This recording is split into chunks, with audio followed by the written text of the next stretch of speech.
let's get started now. Okay. All right. Hello, everybody. This is take 2 of episode 3 because I forgot to click the record button. Woo, smart on me. All right, so today on episode 3, we have a very, very special guest that I've known for a long, long time, and she, in my mind, is almost a genius because she's been doing so many crazy things since grade 7. From what I know, it's pretty crazy. So let's just give her an introduction. Everybody, round of applause for Anika. All right, so let's get started to where we did 5 minutes ago. So, what really got you started with science and neuroscience specifically? Okay. So the main catalyst kind of that brought me into the whole scientific field was the fact that, or when I found out that my grandfather was diagnosed with Parkinson's disease, and this happened in around 2012, and it was actually kind of hard for my family and I because we visited every couple of years, and the more times I got to visit him, I could really see the toll that the disease was having on his body. Yeah, like his hands were shaking when he had to perform like simple tasks around the house, and it was kind of difficult for me to watch because I love him a lot, and he's such a great person, and he's done so much with his life. Yeah, and so that's when I figured out that I wanted to do something that wouldn't only better his life but could better people's lives with Parkinson's disease, and the fact that I was interested in science from a young age also kind of helped that, to kind of all put it all together and be like, okay, science fairs are going to be one way where I'm going to be able to express how I'm interested in science, but then I also have like a personal connection with something that's like your heart's powering it, not just your brain, right? Yeah. That's really cool. So where specifically, so neuroscience, do you want to go further into that to like a surgeon or anything like that? Yeah, so the dream is right now the dream is to become a neurosurgeon. I'm open in a sense where I just have a passion for the sciences and the neurosciences right now, and so I'll kind of want to be able to go to places and do things that will fuel that passion, and let me do what it is that I want to do. But yes, right now the dream is to become a neurosurgeon. Yeah. So it's I get the feeling that it's not it's the passion starts from with your grandfather, but is there some like humanitarian kind of you want to save a lot of people kind of thing within you, or is that just well, I know Parkinson's disease does affect a lot of people around the world, and it's not just my grandfather, and so knowing that if I could do something that could better his life, then it could better other people's lives, and that also in a sense is fulfilling, because you know that you'll be able to have an impact on a lot of people's lives, and knowing that one of them is the people that you really care about is also kind of... That's really cool. Yeah. That's also insane.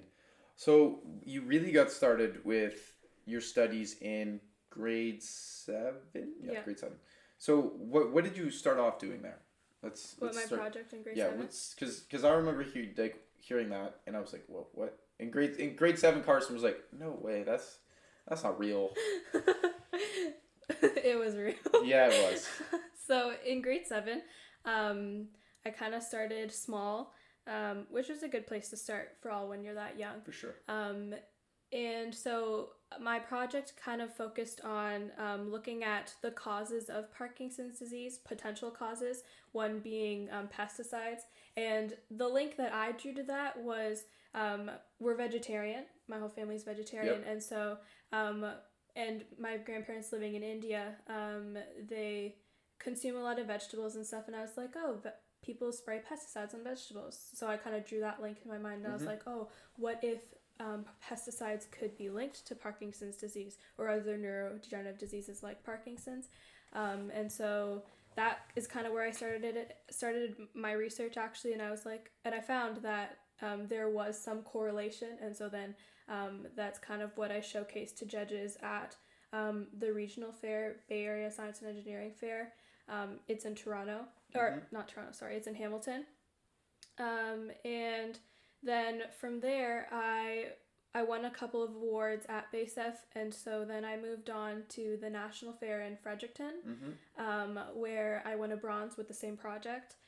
Except for that project, I did a bit more research into. Oh, so they did let you update it a little bit? Yeah. Okay. Or well, they also let me update it, and I expressed that I wanted to update it. So I was like, I have a bit of time, like I had about a month, and I was like, yeah, I could add a bit of more data, especially in the area where I was more focused on was the neuroprotective part of it. So I was like, oh, are there agents that could protect the neurons that are dying in Parkinson's disease patients because the pesticides are inducing that damage? Yeah. And so then I did a little bit of work on that, and I saw that those two natural compounds were in fact being neuroprotective or having therapeutic properties.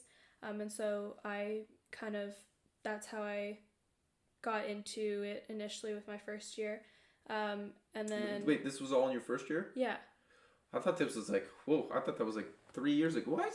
No, that was all in grade 7. 7? Yeah. Jeez, that's... The regional fair was in like the end of March. Yeah. And there's like a couple days later they'll announce like the awards.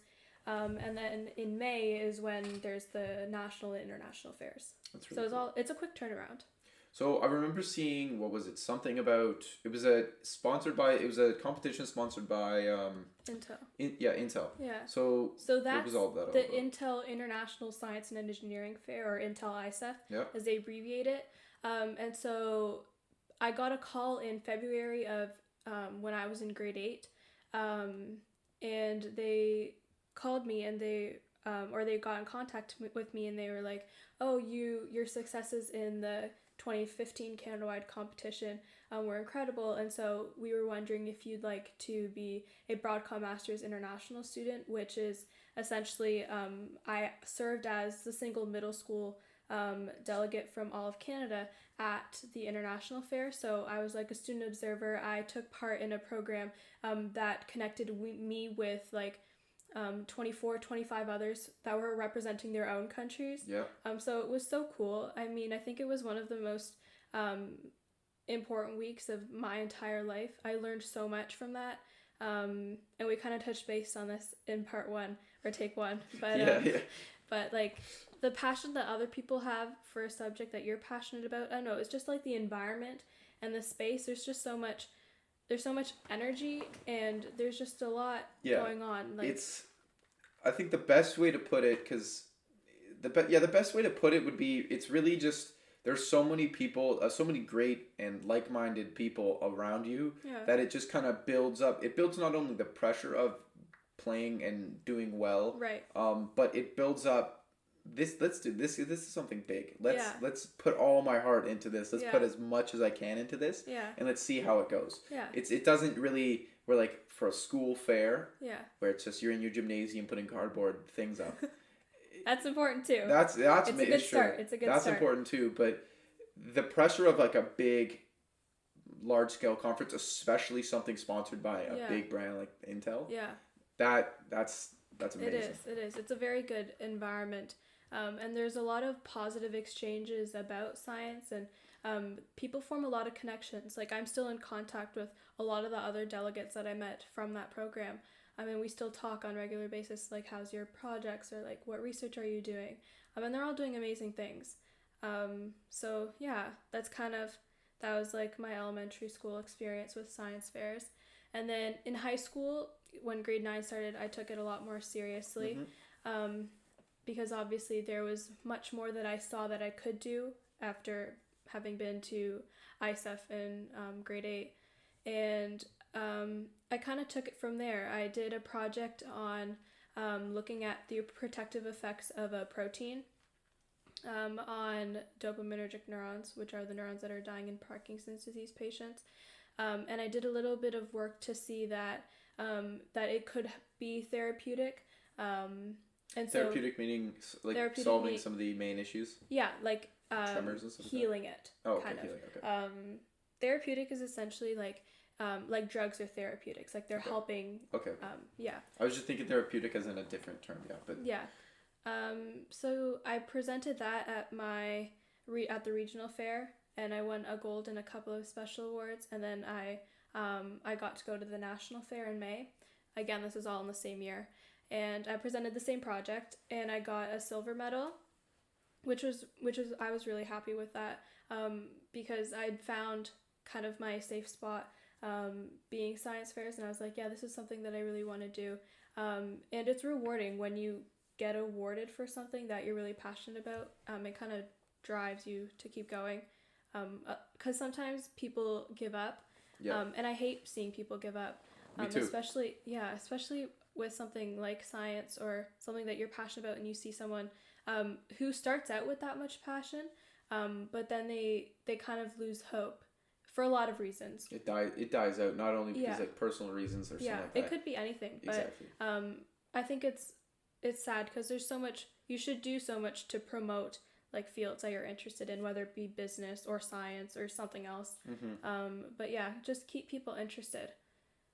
I think that's really important. Yeah, speaking on the terms of like people dying out from their passion, that's a really big thing in like today, because there's so much pressure, especially on younger people, to find what they want to do and solve all these issues that are happening in nowadays, like I've talked in other ones like climate change or anything like that. There's so many big issues and so much pressure on so many people that they might just, I don't want to push this hard. I feel like I'm going to break, and they don't want to get past the hard times, and they'll settle for something less. And like I've talked about in the past, passion is what you need, though. If you continue with it, you're going to be fine. And I can see you've gone through some hard times, and like with your grandfather, and that's something hard, and that just fuels your passion even further, right? So as long as you can find something that you really truly like, you're going to continue doing it forever, and you're going to love every second of it. Wise words by Carson. Wise words. Yeah, I agree though. Yeah, it's true. It's something that you really need to focus on at a young age. It's weird, and we've both gone through the same school board, and it's kind of weird how they teach it. They kind of force different things. You know what I mean? Like some of the teaching styles and the teachers always vary, and it's not consistent, which does suck. And if you find someone that's in they don't get what they're doing yet, or they don't feel it, they can't find it out, it's really hard, because there's always going to be that one teacher that's going to push you as hard as you can, and there's going to be that one teacher. Great. There's that one teacher that's going to like kind of let you simmer out. Yeah.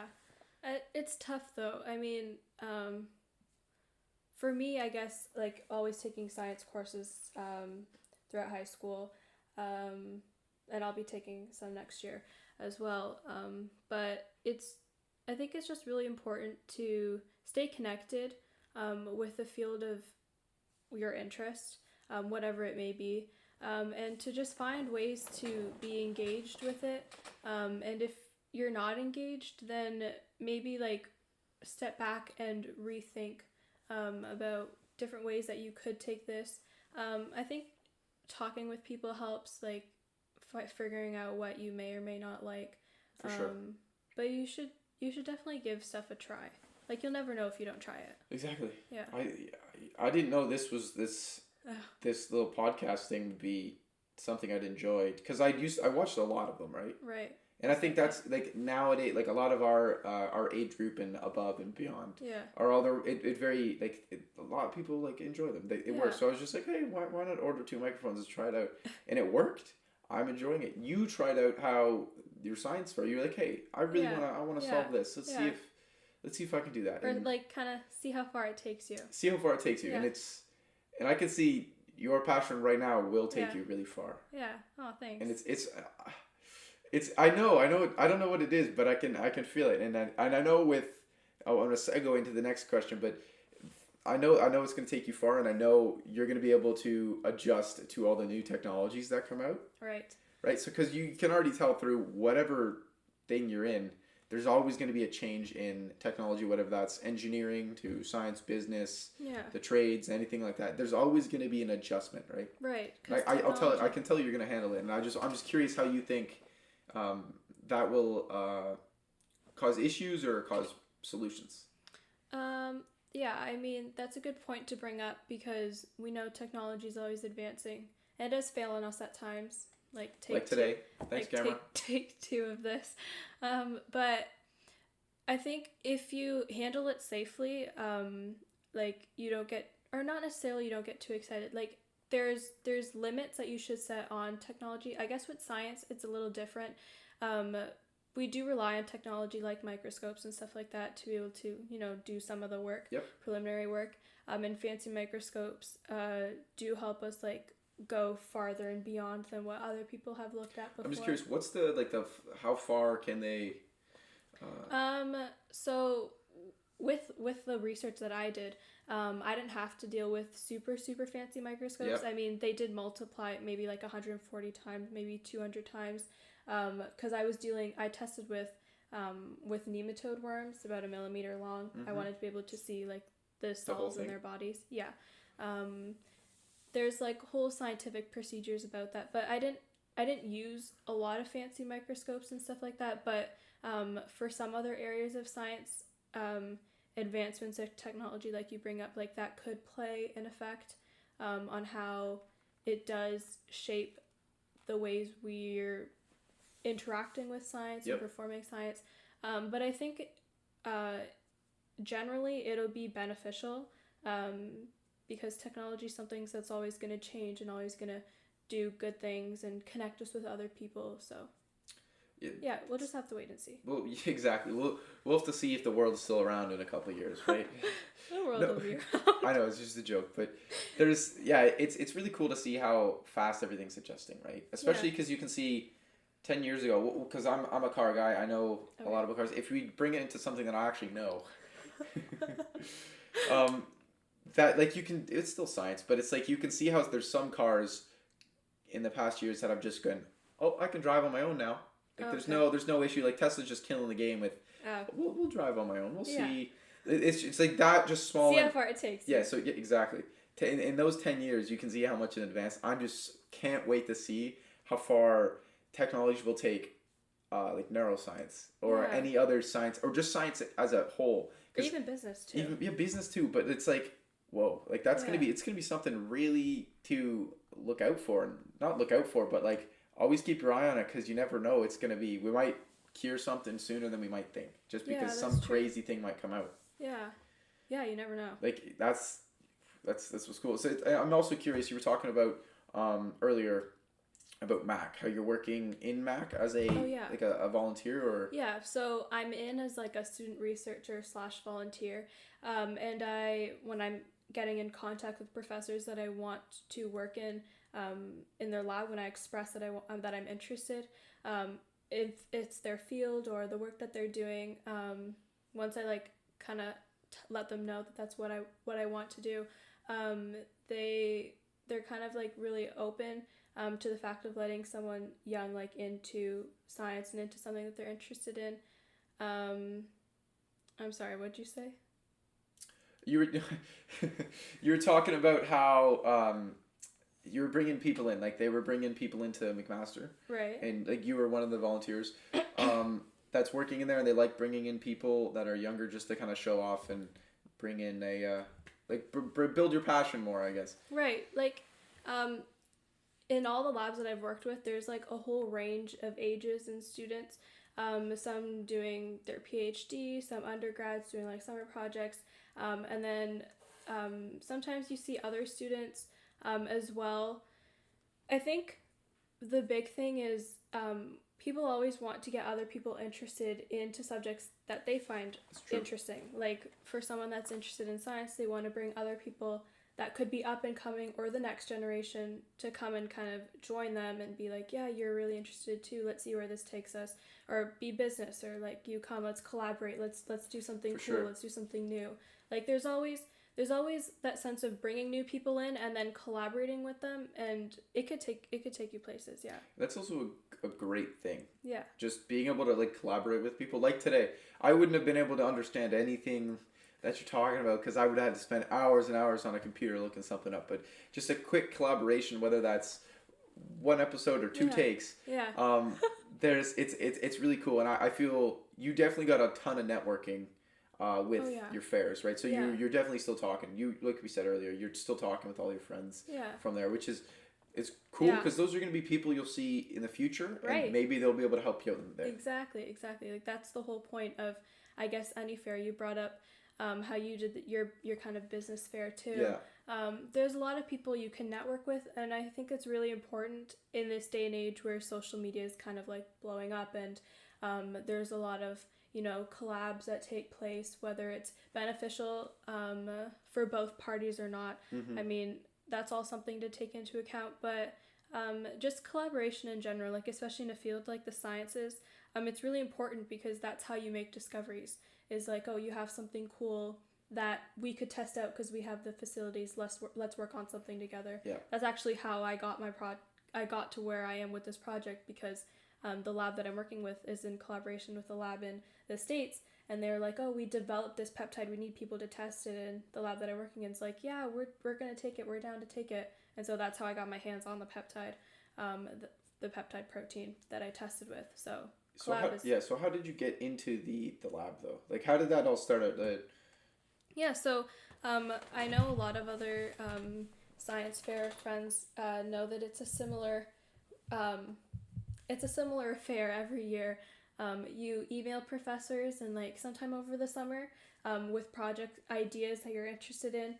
You got to do a lot of research into like labs at whatever local or local university or college that has a lab that you could work with or work in, and you kind of email them, you let them know that you're interested in their work and what they're doing, that you want to do something cool too, and it's a matter of like waiting to hear who's gonna respond or who. So it's a little bit of a wait, but I think it's worth it. Yes. You're interested in. You mentioned social media. I'm curious. I'm not sure if it has any part to do with science, but how does it play into your field or what you want to do? So I think social media is a good platform to kind of express or put yourself out there in a sense, because sure. when you're really invested in a field, any field, you really want to be able to be known or build a name for yourself. I think that's a better way to put it. And so build a brand, really. Yeah, exactly. And so one particular case I saw this year was when I won the Southwestern Ontario regional competition for Sanofi this past April. I got publicity. I came out in the Hamilton Spec, and that was pretty cool because I got in contact with people that were like, oh, hey, like, I think your work is really interesting. Like, can I learn more about it? And they're like, they're bio students, I don't know, at like other universities. They're just like contacting me, and they're like, yeah, like, I think your work is really cool. So like you can form relationships whether or not we're collaborating now, but like further down the road. Exactly. Like it could be something. So like social media, I don't know what people think of when they hear social media, like whether it be Instagram or Snap or like YouTube or through podcasts or stuff like that. But like the whole platform in general is essentially just there to like share what you know and kind of really put yourself out there and build a name for yourself. I'm also just curious because I kind of come from a background of, well, for me, I've just learned a lot about marketing, and that's kind of where I'd like my business kind of thing to go. Right. Have you thought of building like a page for you to just grow your connections and build your network even bigger and just show off some things that you're doing or something like that? Now that you mention that, that's actually a good idea. That's a whole like marketing take Yeah. on science fair. That's pretty cool. I should consider that. Yeah, because I think just for this, and I've pushed a lot on social media just for this podcast alone. Yeah. And I've gotten a lot of responses. So I'm just thinking for you, Yeah. if you could build your own little page, you don't need to post that much. Posting a lot of content will help you, but you post once a week or so, whatever you're doing, and more people will follow, more people will like it, and more. What that means is you're going to be getting more interesting people. You'll get 1 out of 100 people. Yeah. You'll get that'll be like, whoa, okay, this person knows what they're doing. They can definitely help me out. Yeah. So I think that might be something, and that's definitely a path I think you should take, and I think that'll work out. Solid. Got it. Thanks. It's really cool how science has not only taken from used other things to support its own, right? Pardon? Like science has taken other things and used it kind of support themselves. Right. Like you can see a lot of other science projects or small groups that haven't really fully got in there on like Kickstarter and stuff like that. Right. That are trying to find something new, or trying to build something new. Yeah. What do you think if you ever to go off, would you ever go off on your own, or would you always stick near to a university or something like that? You mean for like science endeavors and stuff like that? Yeah. I mean, for me, I think I've been in and out of science kind of practically my whole life at this point. Yep. So it's something I want to stay really close to. I might veer off like temporarily, but that's just because you always want to try something new. For sure. But science has played a huge role in my life, and science fairs particularly, and I've gotten to know and become close with a lot of people that like I looked up to when I was little, and I was like, wow, like this is someone that like I just love to hear what they're doing and like be friends with them, and like I am, and it's actually like crazy because now you're working with them. Right, you're like you respect them so much. There's just a lot of respect, like and so I'll always be in the sciences, doing whatever I can to kind of stay into that field. But yeah. So it's just like a great community. It is, yeah, and it's a very big community too, For because with everything going on, whether it be today or 100 years ago, like science has stayed constant. Like there's always discoveries being made, always new things happening, along with other things like technology. Yeah, that came up in there as well, but science is one thing that's kind of been there the longest, I would say. It's been I'd say it's or definitely the most been consistent, maybe. For sure, it's definitely been something that's like everybody's known of. Yeah. But they couldn't get a grasp of it. Right. That's why it's really important for youth to get involved. So get involved. So everybody, you better get involved. Or if you're interested, yes. Or just it's get definitely involved something anyways. to Try it out, right? Yeah. It's really cool, and especially.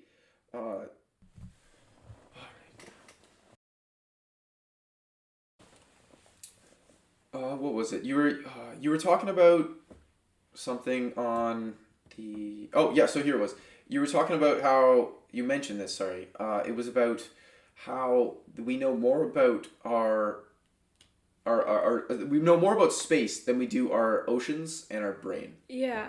That's I don't remember where I read it from, but it was like some stat or like some cool fact that like scientists know more about space than they do about our own brains or about the ocean, and I think it's kind of crazy, but it could be explainable because the brain is just so complex, one of the most complex organs in our entire body.